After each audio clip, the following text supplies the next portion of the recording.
හිතන්න අපි හැමෝම ජීවිතේ එකම එක පාරක් හරි කාට හරි හදවතින් ආදරය කරලා ඇති.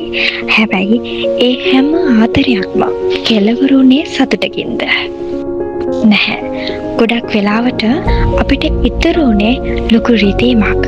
එහෙමත් නැත්නම් කලකිරීමක්. ඇයි අපිට හැම වෙන්නේ? කවදා හරි ඔයාලගෙන්ම අහලා තියෙනවද අපි ඇත්තටම මිනිස්සුන්ට ආදරය කරන්න ඕන කොහොමද කියලා? අපි ගොඩක් වෙලාවට කරන්නේ ආදරේ නමින් ලොකු ගනුදෙනුවක්. එයා මට මෙහෙම සැලකුවොත් මං ආදරෙයි. එයා මාව සතුටින් තිබ්බොත් මං ආදරෙයි.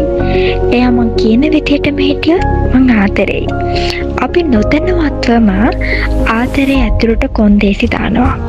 හැබැයි මේ කොන්දේසි තියෙන තැන තියෙන්නේ ව්‍යාපාරයක් මිසක ආදරයක් නෙවෙයි. ඇත්තම ආදරය කියන්නේ කිසිම බලාපොරොත්තුවක්, කිසිම පෙරලා ලැබීමක් අපේක්ෂා නොකර අනෙක් මනුස්සයාගේ සතුට වෙනුවෙන් අපේ හදවතේ ඉඩක් වෙන් කරන එකටයි. අපි කියනවා කෙනෙකුට ඇත්තටම ආදරය කරනවා කියන්නේ ඒ මනුස්සයාව ඉන්න විදිහටම එයාගේ අඩුපාඩු එක්කම පිළිගන්න එක කියලා. හැබැයි එතනදී අපි හැමෝටම ලොකු වැරදීමක් වෙනවා. අඩුපාඩු පිළිගන්නවා කියලා කියන්නේ මේ මනුස්සයා කරන හැම වැරද්දකටම, හැම නරක පුරුද්දකටම ඉඩ දෙන එක නෙවෙයි. හිතන්න ඔය ආදරය කරන කෙනා වැරදි මගක යනවා නම්, සමාජයට ද්‍රෝහී වෙනවා නම්, එහෙමත් නැත්නම් එයා එයාගේ ජීවිතේම විනාශ කරගන්න නරක පුරුද්දකට ඇබ්බැහි වෙලා ඉන්නවා නම්, ඒක එයාගේ හැටි, මං ඉතින් එයා මේ විදිහටම පිළිගන්න ඕන, එහෙම කියලා බලාගෙන ඉන්න එක ආදරය නෙවෙයි. අන්න එතන තියෙන්නේ උපේක්ෂාව නෙවෙයි, මෝඩකම.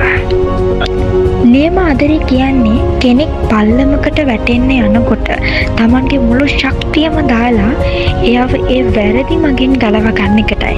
එයාට රිදුනත්, එයාට තරහ ගියත් එයාව යහපත් මිනිසෙක් කරන්න පාර පෙන්වන එක තමයි සැබෑ ආදරය.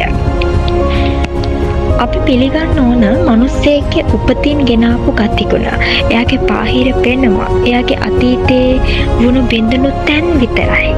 එයාලව අපට ඕන විදිහට නටවන්න හදන එක ආත්මාර්ථකාමීත්වයක් වුණත් එයාලව හැබෑම මිනිසෙක් කරන්න උත්සාහ කරන එක තමයි කැපකිරීම කියන්නේ. ඒ වගේම තමයි ආදරය කියන්නේ කිසිම වෙලාවක හිරගෙදරක් නෙවෙයි. ගොඩක් අය හිතන්නේ කෙනෙක්ව Tamanගේම කරගන්න එක, එයාගේ හැමදේම පාලනය කරන එක තමයි ආදරය කියලා. එහෙම නැහැ. ඇත්තම ආදරය ඇතුලේ තියෙන්නේ පුදුමාකාර නිදහසක්. කුරුල්ලෙක්ව කෝටුවක හිර කරලා තියනවට වඩා ඌට මුළු අහසම දේලා පියඹල යන්න ඇරලා බලන්නකෝ.